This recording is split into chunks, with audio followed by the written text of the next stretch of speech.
Did you see me on The View Tuesday afternoon?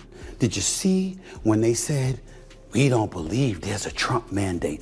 I said, oh, really? Did you see the former press secretary for the White House come on? I think Stephen A. is wrong. I don't believe what he said is correct. Donald Trump has the lowest approval ratings in the first month or so, or the 2 months of a presidency in American history. Oh, really? But didn't he win all the swing states? Didn't his popularity elevate within 89% of the counties in the United States of America? Stephen A. Smith tears into the DNC over what he calls staged outrage, delivering a heated critique that leaves viewers shocked. And then you got folks like Candace Owens, who's a Trump supporter, along with various others, with their microphones, their cameras, and their audience. If you think the liberals are overcoming that, you go ahead and watch Schumer and those 21 other senators talk their drivel. J.D. Vance or Marco Rubio or somebody will be the next president in 2028. You'll have nobody but yourselves to blame. As if for this edition of the Stephen A. Smith Show, I ain't got time to talk about this anymore. The veteran sports broadcaster turned outspoken political voice held nothing back as he went after figures like Chuck Schumer and Nancy Pelosi, accusing them of pushing hysteria against Donald Trump. We've got every clip right here, so hit subscribe if you haven't, and let's get started. Democrats today have gone out of their way to post messages on social media about the current Trump administration and what's happening to American lives. The problem is they're all literally saying the same damn thing. Don't believe me? Check it out. When I win, I will immediately bring prices down starting on day one. That ain't true. That's what you just heard. Since day one of Donald Trump's presidency, prices are not down, they're up. Inflation is getting worse. Not better. The prices of groceries, gas, Stephen A. kicked things off by calling out Democratic senators for sounding seriously out of touch and repeating the same stiff, rehearsed lines that feel disconnected from everyday Americans. He said it comes across like they're reading straight from a political playbook instead of speaking with real authenticity, urgency, or human emotion. He pointed out how party leaders keep recycling the same talking points, warning about rising costs, claiming the economy is falling apart, and criticizing Trump's tough stance on illegal immigration, while offering nothing new, convincing, or truly engaging, all while sidestepping voters' real concerns with clear and honest answers. Stephen A. argued that Democrats rely too heavily on scripted outrage and familiar narratives. The result, he said, is messaging that feels forced, tired, and completely disconnected. In his view, that lack of originality and emotional awareness is exactly why so many Americans are tuning out, frustrated with leaders who talk down to them instead of actually talking with them. Why the hell would 22 Democratic senators be literally echoing the same thing and think that would resonate with the American people? All it shows is that the same fabric of our democracy is unchanging in the eyes of some of these officials, and as a result, the constituency they represent, which is why Donald Trump is in office. What, do I have to come up to Capitol Hill and give you lessons? Seriously, you don't get it? Oh, you did. Elizabeth Warren, Cory Booker, Chuck Schumer, let's all get together. Let's put this in a prompter, and all together, albeit in separate rooms, we'll grab a microphone and say the same damn thing. And that's what's going to resonate with the American people. And then you wonder why you're no longer in power. According to Stephen A., the Democrats' current strategy is doing exactly what it shouldn't, handing momentum straight to Donald Trump. He argues that this same playbook is what helped put Trump in the White House the first time. Yet party leaders seem determined to repeat that mistake. Instead of adjusting their message or acknowledging voter fatigue, they double down on language that feels out of touch with everyday life. Stephen A. emphasized that Trump won because he knew how to speak to ordinary Americans. His communication was simple, direct, and emotionally charged. Whether people loved him or hated him, they always understood what he meant.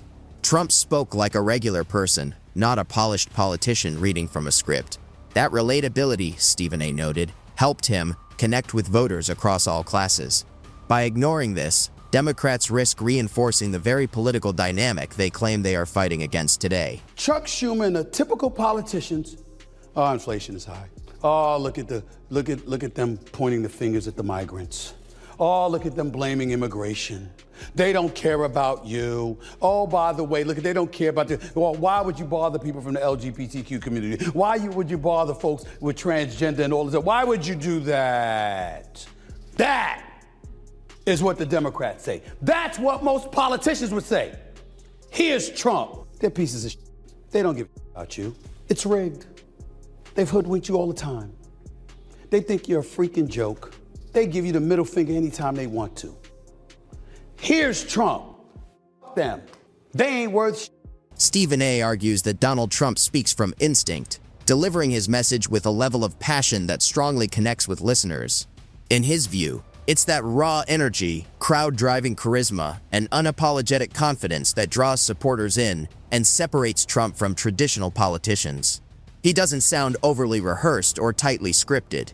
And that sense of authenticity, Stephen A. says, is exactly what fuels his appeal. Trump projects confidence, decisiveness, and strong conviction, qualities many voters find reassuring during uncertain times. Even when he makes mistakes or stirs controversy, he rarely avoids the moment. Instead, he tends to face missteps head-on, often acknowledging them openly rather than shifting blame. To his supporters, that willingness to own flaws makes him feel real instead of manufactured.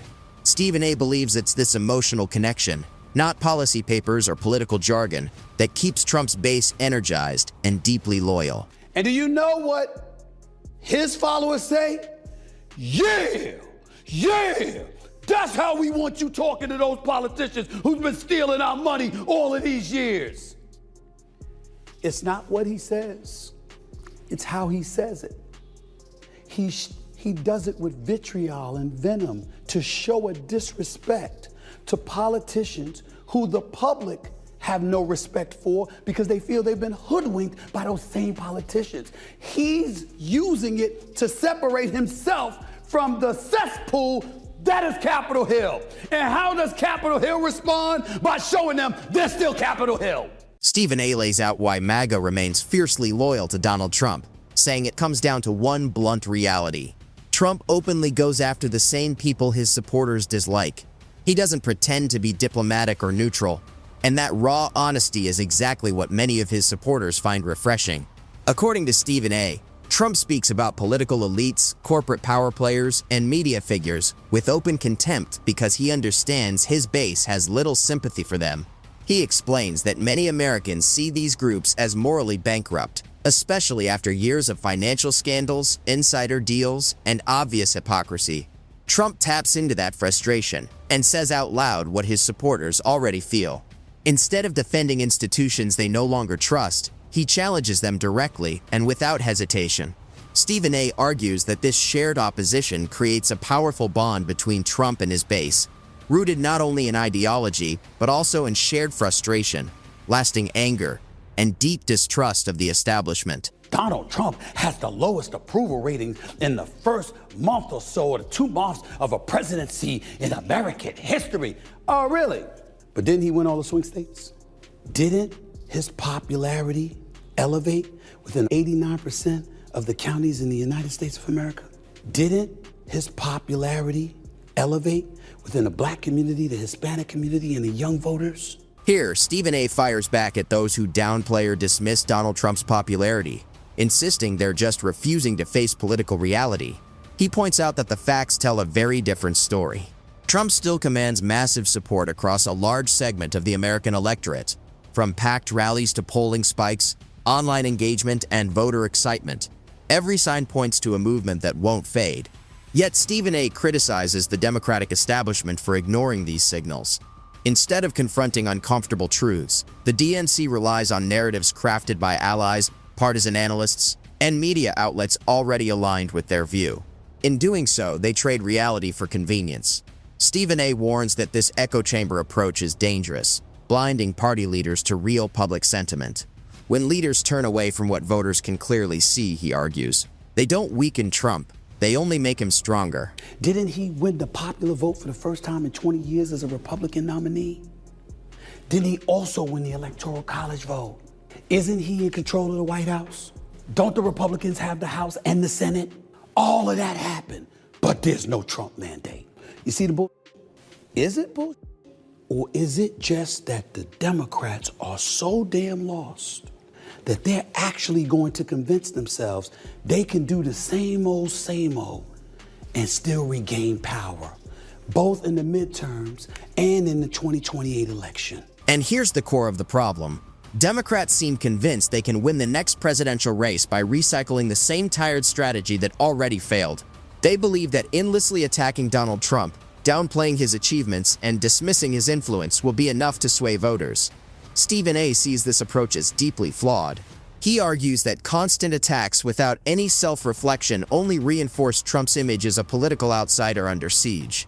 Instead of offering a compelling alternative, the party relies on fear-based messaging and character attacks that voters have heard too many times. Stephen A. stresses that most Americans care less about outrage and more about results, leadership, and authenticity. By refusing to adapt, Democrats risk appearing more obsessed with Trump than focused on the country. To him, repeating the same playbook while expecting a different outcome isn't strategy, it's denial. I'm here to tell you that's not going to happen, because Trump has the power now, and he's manipulating the proceedings. And in case you didn't notice, one of his top boys, Elon Musk, Doge, owns X. Who else was at the inauguration? Jeff Bezos. The man running TikTok. And Lord knows who else. It's striking how Donald Trump drew support from unexpected places, including figures in Silicon Valley who aren't usually politically active. These are people motivated more by innovation, tech, and business than by party loyalty, but many still found Trump's approach compelling. Stephen A. points out that this trend signals something deeper than ideology. It's about influence. Trump also gained support from hugely popular podcasters and digital personalities like Joe Rogan and Candace Owens, voices with massive, engaged audiences beyond the reach of mainstream media. Unlike cable news, these platforms connect directly with millions of listeners who are skeptical of traditional political messaging. Their endorsement pushed Trump's message far beyond rallies or press appearances. Stephen A. argues that this coalition, tech leaders, independent thinkers, and alternative media powerhouses represents a new political battleground, one that Democrats continue to underestimate, even as it reshapes how voters receive information and form opinions. And then you got folks like Candace Owens, who's a Trump supporter, along with various others with their microphones, their cameras, and their audience. If you think the liberals are overcoming that, you go ahead and watch Schumer and those 21 other senators talk their drivel. J.D. Vance or Marco Rubio or somebody will be the next president in 2028. You'll have nobody but yourselves to blame. As if it is edition of the Stephen A. Smith Show. I ain't got time to talk about this anymore. Stephen A. issues a blunt warning. If Democrats don't course correct before the next election, they risk losing not just to Donald Trump, but to J.D. Vance, or practically any Republican nominee. He insists the problem isn't the candidate on the other side. It's the Democrats' refusal to confront their own shortcomings. Voter frustration, he says, is growing. Without a serious shift in messaging, priorities, and leadership, that frustration will continue to benefit Republicans. Stephen A. calls this the harsh political reality Democrats have yet to fully face. Instead of addressing why millions of Americans feel disconnected from the party, leaders retreat into familiar talking points and ideological comfort zones. In his view, elections aren't lost just because the opposition is strong. They're lost because of internal blind spots. Until Democrats confront that truth head-on, he warns, defeat remains a very real possibility. Because now I'm about to turn my attention to the Democrats in the presidential election they lost 4 weeks ago. I mentioned it just a second ago. I'm going to mention it again. Because the news doesn't get any better in terms of how much they spent to win.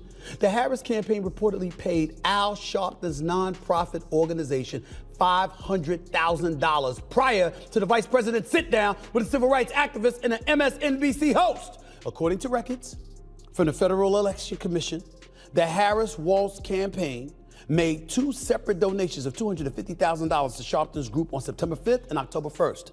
Harris sat down with Sharpton for an MSNBC interview that aired on October 20th, nearly 3 weeks after the donations from her campaign to the National Action Network took place. In the end, Stephen A. delivers a message that's sharp and deeply unsettling for the Democratic Party. He argues that politics today isn't about scripted outrage, recycled slogans, or tightly controlled media narratives. Voters want authenticity, conviction, and leaders who speak plainly about real-world struggles. Stephen A. says Trump's lasting appeal comes from the emotional connection he builds with supporters and his willingness to challenge institutions many Americans no longer trust. By ignoring this, Democrats risk repeating the same mistakes that have already cost them dearly. Attacking opponents without offering real solutions only fuels resentment and strengthens the opposition.